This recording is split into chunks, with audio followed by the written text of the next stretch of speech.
Welcome to the Widowed Parent Podcast with your host, Jenny Lisk. Hey everyone, it's Jenny Lisk, and this is episode 152 of the Widowed Parent Podcast. So I had such a great discussion with Lisa Keefauver for this episode. And you may know Lisa from her popular podcast, Grief is a Sneaky Bitch, and now she has a brand new book out by the same name. In this episode today, we talk all about ambiguous losses and disenfranchised grief, and how the three most important rules of scuba diving also apply to life. And of course, we get into the origin of her podcast and its name. Lisa is a widowed parent and a therapist, and her book has invitational language, not instructional language, so I invite you to check it out. And for the grief allies out there, Lisa reminds us to remove the words "at least" from our grief support vocabulary, and that will go a long way towards supporting our friends who are grieving. Before we jump into my discussion with Lisa, I wanted to let you guys know some news from here. So first, you may or may not have heard that I work with authors who want to write memoirs and other nonfiction books, and I'm actually thinking about putting together some sort of workshop, especially for people who want to write grief memoirs. But in the meantime, if writing a book is even a tiny bit interesting to you now or someday, I have a free 6-part email series, which is available at my website at frommanuscripttomarket.com.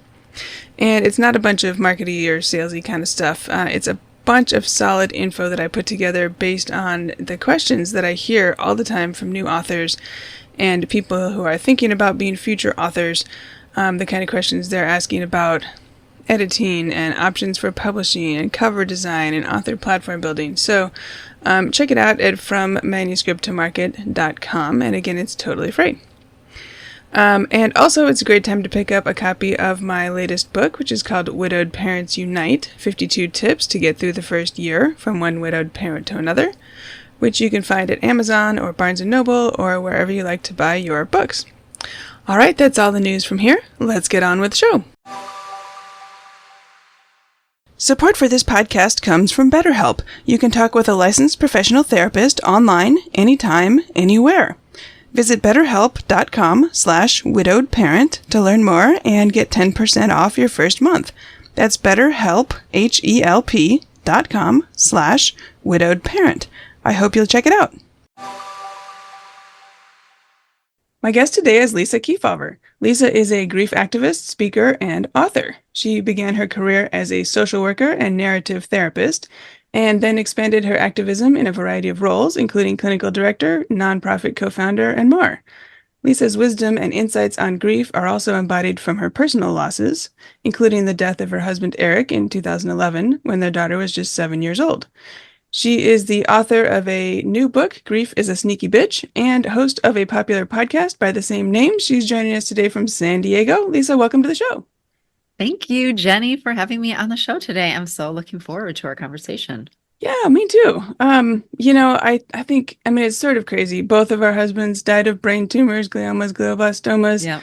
Something in that crazy, terrible, awful space. I think our kids were even in the same sort of approximate ages. Your daughter was 7 and my kids were 9 and 11. So I can't wait to hear all about your brand new book. Congratulations, by the way, on that. Thank That's you. super exciting. So why don't we just jump right in here? Can you set the stage for us a little bit? Like, what was normal life like before your husband got sick or started showing sort of signs of strange things? What was normal life like way back when? Yeah. Oh, I love that question. I don't know that anybody's asked me that across my interviews. Normal life was pretty magical. I really had never expected to have a love like Eric. Long story long, did not have the background or experience with that. And he really was like true partner, friend, funny, engaged. He loved me and he loved our daughter Lily, like hung the moon kind of relationship. So we were living in the Midwest, actually my hometown in Ann Arbor, and our lives were good. We both had meaningful work that we enjoyed. Lily was just a spitfire and had so much energy. We had built a community of friends who all had, as one does, kids around that same age. Mm-hmm, mm-hmm. And I will say we were 8 couples and then we were 7 couples in Lisa. That's how I called it, when Eric died.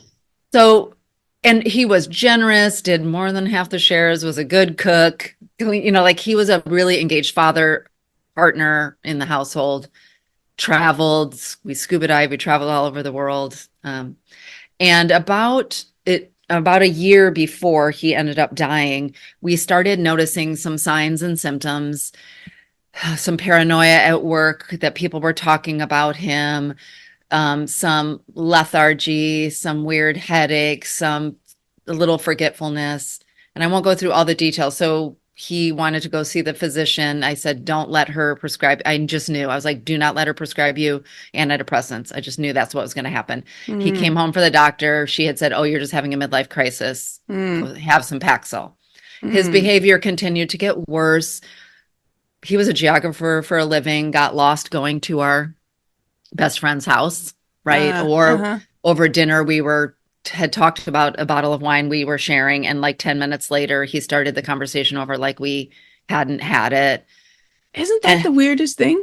Yes. And so, but, and at the time we were all, and I was talking, and this was our best friend couples, like we were just in that kind of pod, and he was having anger outbursts in the like parking lot, the incivility. I remember him just saying this all the time, like the incivility of people. And I mean, this was a guy who would carry a daddy long legged spider out of our house, right? You know what I mean? Yeah. So it continued. We went back to the doctor. I went and had a list of notes. She said, oh yeah, probably it was getting quote unquote worse. Oh, it's probably Paxil's the wrong med. Just go off it. And I'm going to send you to the depression center. I was like, you mean titrate off of it, not just go off of it. Right. I mean, I was a clinical social worker at the time.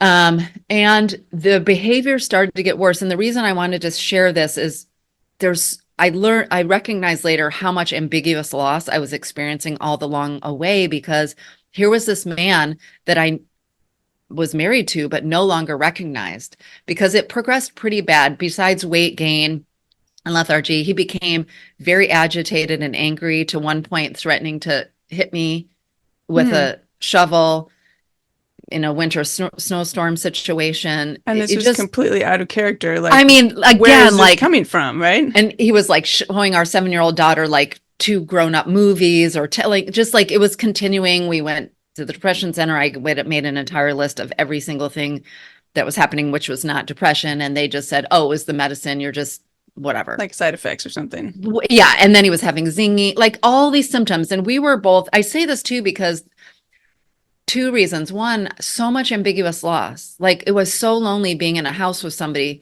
who was the love of my life, and yet I didn't recognize, you know what I mean, anymore.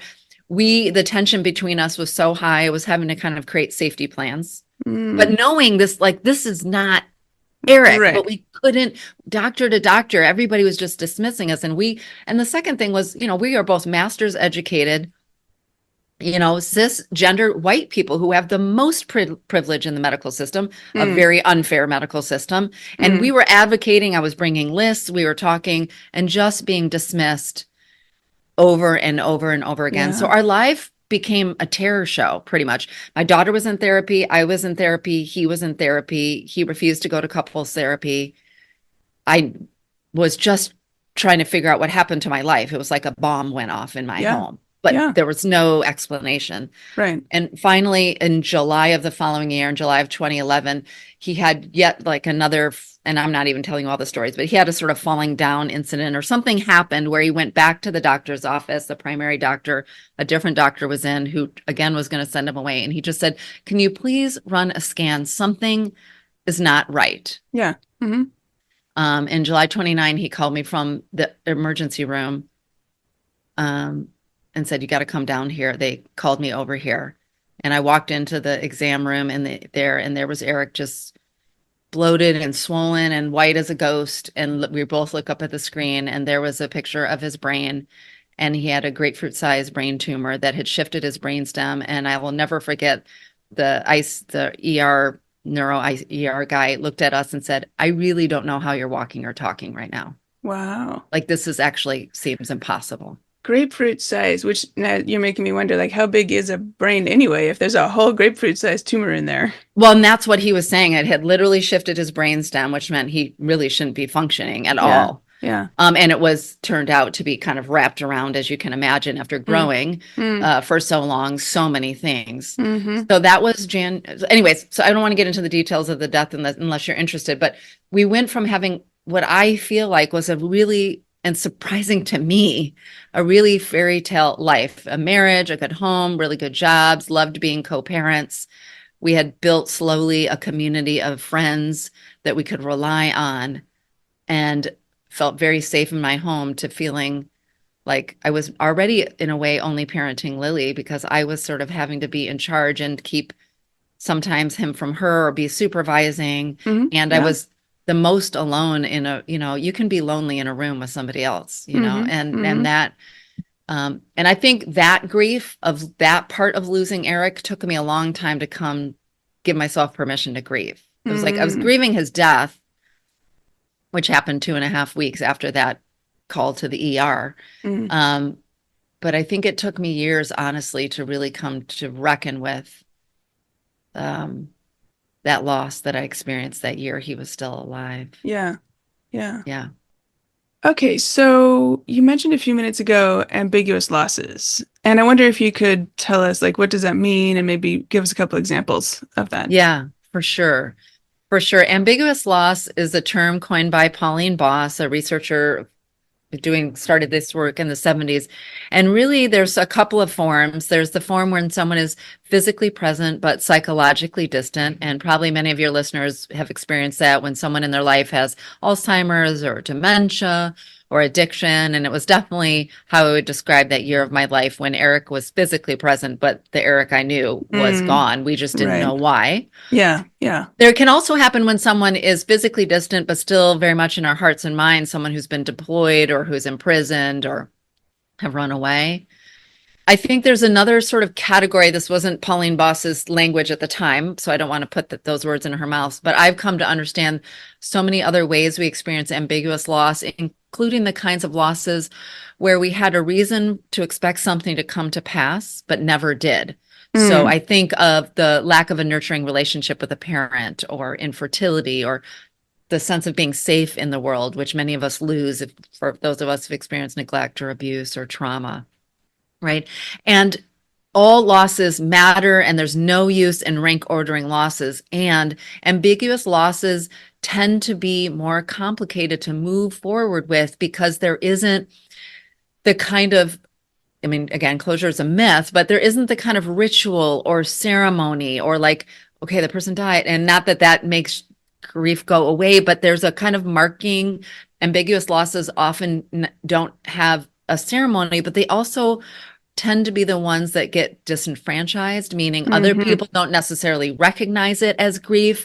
And so that you're not likely to get as much grief support. So there's lots of reasons why it's ambiguous. And sometimes we don't really know we're feeling it in the moment. And we have a culture that just says, like, people are saying to me, at least he's still alive. At least he's still here. Like all the sentence, by the way, just don't start a sentence with "at least." That is my best grief support advice. Just remove "at least" from your vocabulary and you're good. Yeah. But that's ambiguous loss, and it requires a different way of attending to ourselves, because we can't have sort of we have to lean on internal hope, as my friend Stephanie Sarrazin reminds us. Like it requires a different kind of moving forward. But that loss that I experienced when Eric was still alive, which I didn't name it as a loss at that time, I just named it as terrifying and overwhelming. That was a loss that I didn't even give myself permission to name or come to terms with until really years really into my grief, when I started to recognize that, like, because we would sort of mark the 1-year anniversary or the 2-year anniversary or the 3-year anniversary of his death. But I was like, but I lost him a year before I lost him. Yeah.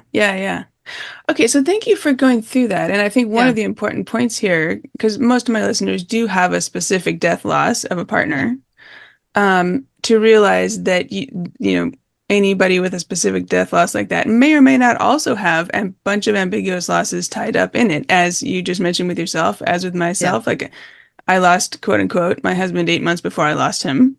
Yes. For the same kind of thing. I would add too that there's another layer of grief that can happen in those kinds of situations, which I think people are more aware of, which is anticipatory grief, right? Okay. So tell Like us about that. we have a term, let's somebody has a terminal diagnosis, or we have some reason to expect that this person is going to die. So then we can be grieving because sort of anticipating that loss. And so we are already, you know, beginning to grieve their absence, sometimes even while we're still here, and we can give ourselves permission to do that. Experiencing grief while someone's still alive is not a sign that you're quote unquote giving up or any of that other BS that we have around, fighting mentality. But that can be happening while you can also be experiencing some ambiguity again as well, because maybe this person is unrecognizable in their behavior or in their character, or with their memory, for instance, again, for so many people dealing with someone who they love who has dementia or Alzheimer's or something like that. Right. Okay. Yeah. You mentioned a minute ago, don't start a sentence with at least, just cut that right out of your vocabulary, which is reminding me that you mentioned in your book, I think you say that 100% of us experience grief multiple times in our lives, yet individually and collectively, we remain grief illiterate. Can you tell us more about that? I think that's sort of tied to your overall activism and mission here. Yeah. I would say I'm on a mission to create a more grief literate culture. And I'd say here in the West, I want to name that in particular because there are other cultures, although Western culture influence has permeated the world. But we particularly in our sort of capitalistic productivity, mostly secular world, have stripped our ability to be with grief in a way that I think we actually have an inner knowing. But the systems and the cultures and the rules and the expectations around pulling yourself up by your bootstraps and all those things have sort of torn it away. And so we have this very simplified, narrow, singular story of grief. And I talk about that more in the book.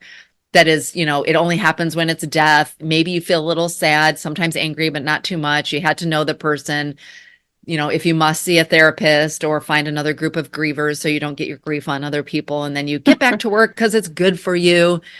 And you move through the 5 stages of grief like some sort of to-do list, and voila. That's our sort of collective story, right? And then if you're good enough and strong enough in about a year, you're done and you can move on. Check it off your list and your productivity, which comes from, we think about all the cultural rules of, productivity over process and, simplicity over complexity and destinations over journeys, all of the ways in which our culture reinforce that sort of singular story.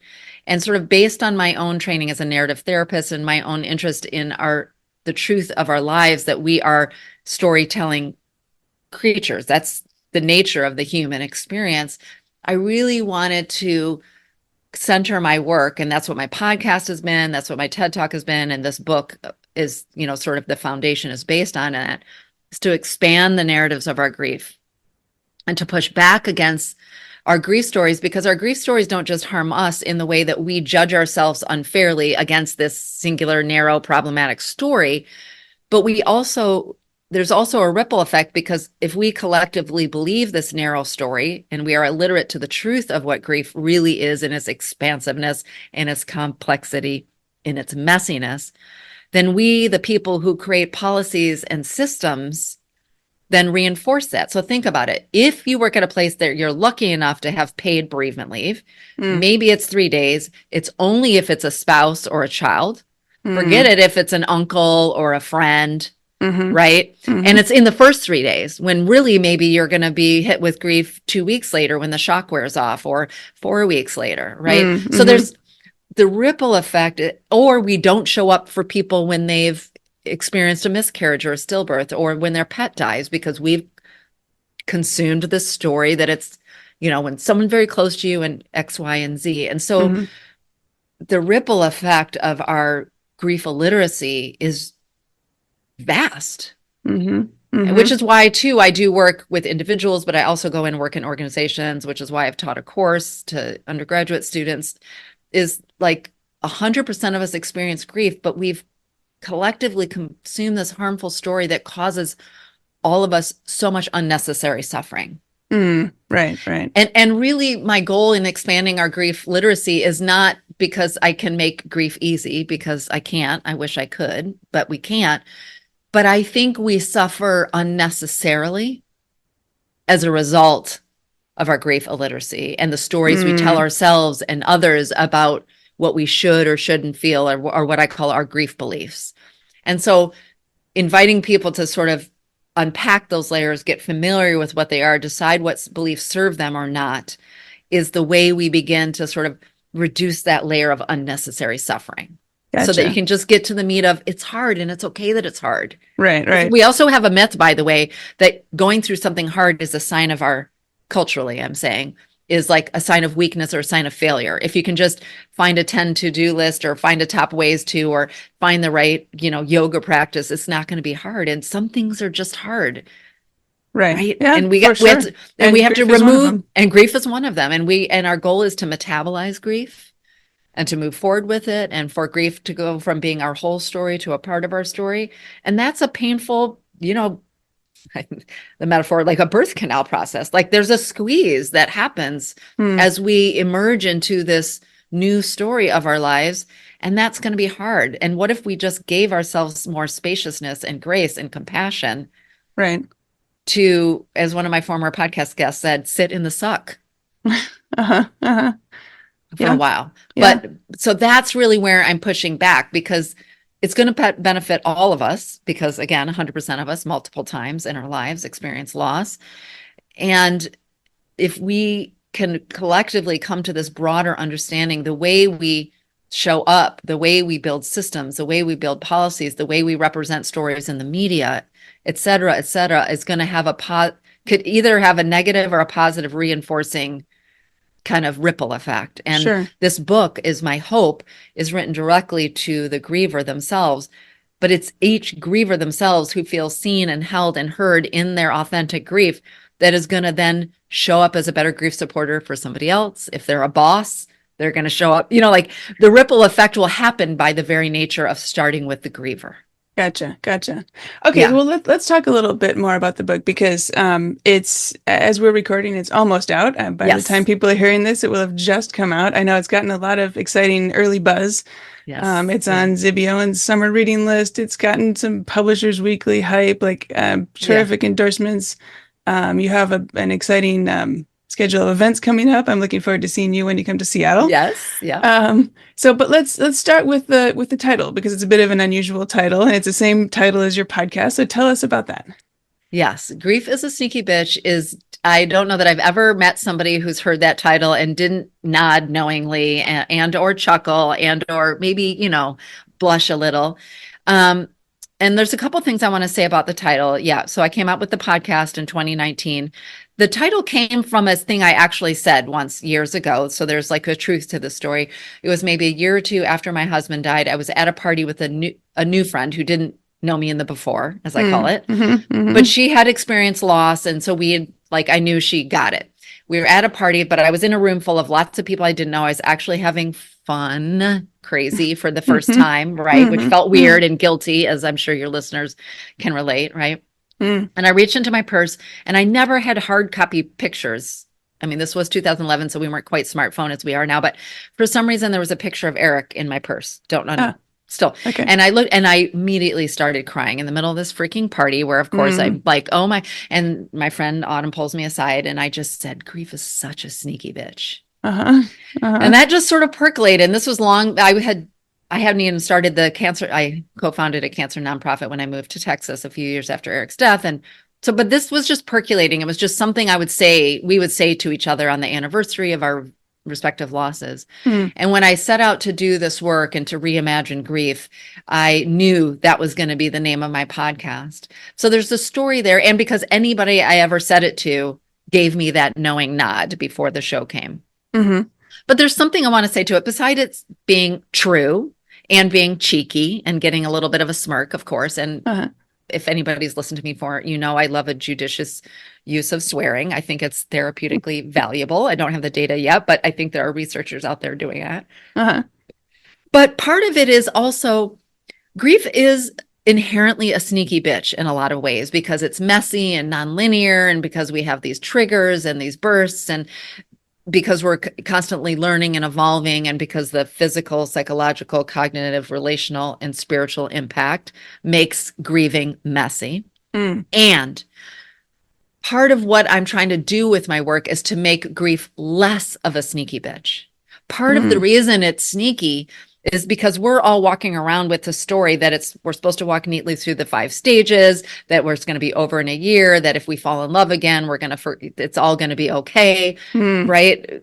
All of that it doesn't impact our cognitive functioning, and then we're walking around wondering why we have grief brain, right? And so it's sort of that double meaning there, which is grief is inherently a sneaky bitch, but it doesn't have to be so sneaky. And everything that I do, every word that I wrote with love and care directly to the reader, to the griever, every interview I do on my pod, every talk I give, etc., is really helping to demystify and debunk all of the myths that make it sneaky. It's because we're walking around in the world with a set of rules that don't actually apply. And you know this, Jenny, and I'm sure your listeners know this too, which is we have that happen all the time when people say stupid stuff to us, right? And we know that there's always, or we watch something on TV, where, I used to think like people just thought if I just had to wait for George Clooney to come sweep me off my feet and then everything was going to be right. Okay. Which, okay. You must have been a fan of ER then. Yes, exactly. Right. Me too. Right. So that's part of what makes it sneaky, because then we're judging ourselves against a set of criteria that aren't actually real.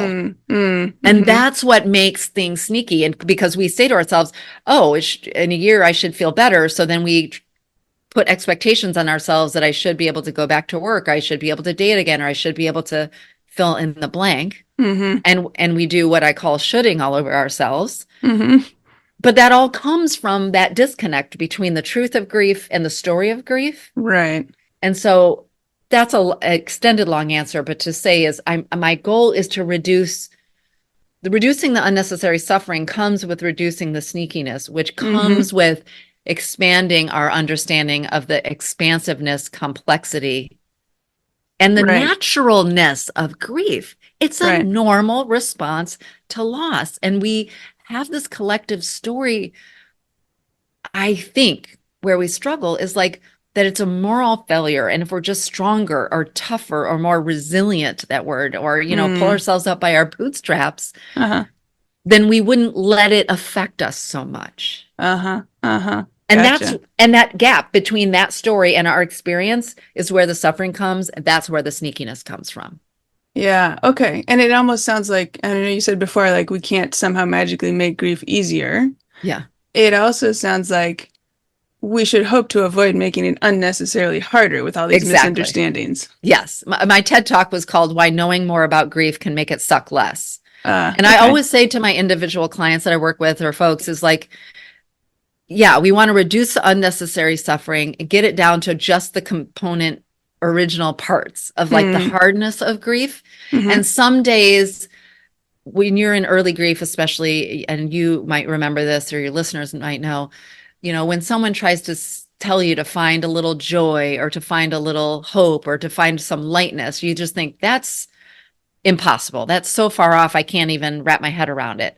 And so sometimes our goal is just, what can I do in this moment to make my grief suck less? Right. Like that's the bar we're going for sometimes, and that's okay. That's enough. Right. Yeah. This is also reminding me, there's another term that you talk about in the book, secondary losses. Yeah. And so maybe you can help us understand what those are. And also on what we've just been talking about, you mentioned that secondary losses can be the sneakiest bitches of them all. Yes. The title of the chapter on secondary losses.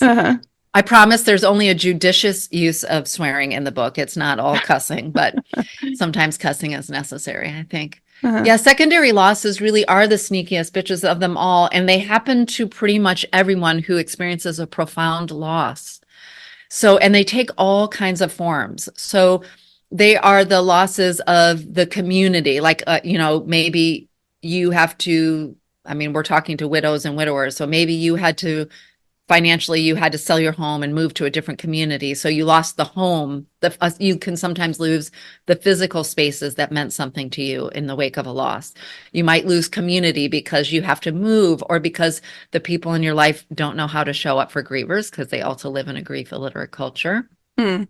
Maybe you lose extended family. Eric's family just sort of up and disappeared in our lives, right? Mm-hmm. Maybe, and you lose all of these, you lose a partner to talk, to bounce ideas off of about how, you go to being an only parent when you're, in particular, I know we're talking to folks who are widowed or widowers. So now you don't have a partner to bounce ideas. Now you're the only one responsible for childcare. So it's all of these losses that you may not have even noticed that were things you had. Until it went away. And the reason they're called secondary is because they all kind of cascade from that primary loss. The primary loss being that the person death died. loss. That person died. And they can come up immediately, but they can come up over time too. Like, I'm not there yet. I just turned 53 and I'm an only parent with a kid in college. So I'm not retiring anytime soon. But, when you maybe you had dreamed of retiring with your partner, and now so when you get to retirement, then your life is very different. So sometimes can show up, right? Even years, decades later. They're kind of the equivalent of aftershocks to an earthquake. Is a way to sort of think about it. Like the death loss is the earthquake, and all the attention goes there as it should, and you're rebuilding. But then these little aftershocks happen that can kind of shake you up, and which is why they're sneaky. You don't see them coming, and they can cause some disruption. Yeah. And again, because we don't acknowledge them, then we say, what's wrong with me? Yeah. Yeah. What you just mentioned about the secondary losses being destabilizing, that analogy really hits home to me. I was in that big earthquake in California in Palm Springs in 1992, and I think it was 8 point something or 9 point something on the Richter scale. And it was this huge, it woke us up. It was this big, massive 5 a.m. earthquake, right? And then it was the day's worth of aftershocks. I was at this conference for a few more days, and the destabilized, those were all small in the grand, compared to the huge initial event. Yeah. But it was so destabilizing, uncovering those continued aftershocks for days to come. And so the analogy of how the secondary losses can continue to be destabilizing and sneaky, as you say, the sneakiest bitches of all. Yes. Because you're not expecting them, right? You're not expecting them. Other people don't necessarily see them or notice them as being destabilizing for you. So you sort of also should on yourself, or not quite sure, or maybe don't know how to get support or receive support for it. So yeah. And then it kind of puts you on a kind of, I would imagine, I have, knock on wood, have not been in an earthquake, but I would imagine as you are post-earthquake, you're kind of on an alert. Yeah. In a way for what's the next rumbling that's going to happen. Right. Yeah. And the small shocks, if they had been isolated, would not necessarily have bothered me much at all. Right. But it was in the context of that larger activity that that it became so destabilizing. Shifting gears a little bit, I did because, gosh, we're almost out of time. I think we could keep talking all day here about this. And I really want to encourage people to read your book because it's really done with care. And you talk about how it has invitational, not instructional language. And I think that's a good encapsulation of your approach. And another, speaking of analogies, you talk about, you mentioned earlier, I think you're a big scuba diver. Yes. And you talk about the 3 most important rules for scuba diving and that they also apply to life. Can you tell us about that? Yeah. I do love metaphor and poetry and analogy, et cetera, just because I love them. But also I think they're a way that allows us to get at complex or difficult subjects from a kind of slant. I can't remember who said it, but truth told slant. That's how they described. And I think it allows us to kind of wrap our heads around things that maybe are too complex for us to grasp. So I've always loved metaphor, and I always loved scuba diving, which I learned how to do when I was 12, long before I was actually legit training. I was just sort of practice in the pool. And an hour later, I was 60 feet down in the Pacific Ocean, which was, wow. Looking back, I'm like, Dad, was that a good idea? Anyway. But I use this metaphor. What they teach you when you're in diving is dive in, breathe deep, and then buddy breathe when necessary. And we all forget the buddy breathe part, especially when we're doing something we want. We dive in and we breathe deep, we move states, we fall in love, we do the things, right? And it's only when we have something going wrong that we need to remember to buddy breathe. Buddy breathing, just simply in scuba diving, is why you always dive with a dive buddy. Is if something happens and you are running out of air, or something happens to your tank and you run out of air, you have a signal to show your dive buddy that you're running out of air, and they take the regulator out of their mouth, which is the thing that allows oxygen to come from, to be for you to breathe, the air for you to breathe. And you hold your breath and you take turns breathing. You share your air, literally sharing your air. Yeah. And then you make a plan to slowly ascend to the surface, making a safety stop if you've been too deep. But it's really this idea that we all run out of air sometimes. And I, that's not a lesson we remember that we need. And also culturally, we're told to pull ourselves up by our bootstraps. But one time before, when I experienced a profound trauma in my teens, but it really wasn't until, I'm 40 years old and my husband dies in my arms and I have a 7-year-old to raise and I have to now work. I mean, I was already working the clinical director, that I recognized that I really needed to learn how to ask for and receive help. And we all need that. And most of us, many of us, struggle with that. And here I was, I was a helper professionally. That was my job, was to help other people. And it really took being leveled to my core for me to be reminded of that third lesson I learned as an early young scuba diver that I didn't really have to put into practice, thankfully, that day, or honestly, in scuba diving, in life. Oh, for sure. And we do many times. The death of my husband was sort of the biggest, right? And so we really have to learn to recognize that all of us run out of air sometimes. That, like, put on your own oxygen mask before assisting others. Yes. And remember that sometimes you're going to be the one people are assisting. Sometimes you're the one who puts it on. Sometimes. And I really had to learn that lesson all over again a year and a half ago, when right before I was turning this book manuscript, the universe had a message for me. 10 days before my manuscript for this book was due to my publisher, I got diagnosed with breast cancer. It had also been a year delayed and misdiagnosed, and it was a whole journey, and that was its own triggering situation. And the last chapter I had yet to write in the book, I mean, I had a few tweaks, but the last chapter I had to write in the book was this chapter on why it's important to let people help you. And I was like, okay, universe, gotcha. And honestly, right then and there, I finished the chapter, turned it in time. And then I made a conscious decision that I was going to let people help me and accept all the help that I could receive. And I talk more in the book about why that's beneficial to you and why that's beneficial to other people. But I've had the opportunity to learn again this year the power of buddy breathing and why that is so important. And actually, I'll talk about it more in the book, but it's a gift giving experience for both the person giving, supporting you, and for you, the person receiving support. Yeah. Okay, well, thank you for telling us about that. Yeah, for sure. Yeah, this is great. Well, I'm going to put a link to the book and the podcast and your TED Talk in the show notes. Grief is a Sneaky Bitch being the title of both the book and the podcast, of course. Yes. So I'd like to just wrap up, if you don't mind, by asking one question that I ask all my guests at the end. If you could say one thing to newly widowed parents, what would it be? Ask for and receive help. You don't have to do it alone. It takes a village when you have two people raising a child. Right. And now you're an only parent. And if somebody offers to take your kid and drive them to school or have them over for a play date or ask them, but ask and receive help with grace, with no judgment, with no self-criticism. Just say yes. Yes, yes, yes. Yeah.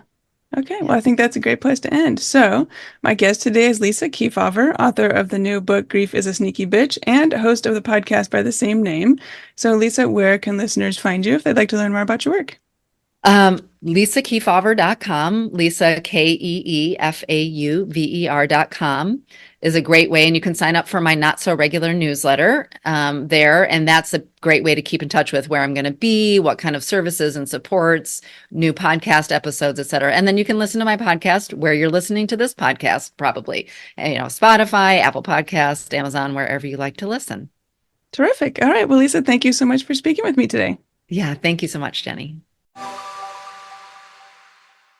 I hope you enjoyed my interview with Lisa Keefauver as much as I did. You can find show notes and all the links at widowedparentpodcast.com. Look for episode 152. And if you're finding the Widowed Parent Podcast helpful, please consider supporting the show. It's easy. Just go to buymeacoffee.com/widowedparent. That's buymeacoffee.com/widowedparent. As always, thank you for listening, and until next week, remember, you've got this. Thank you for listening to the Widowed Parent Podcast with your host, Jenny Lisk. Connect with us on social media and at widowedparentpodcast.com.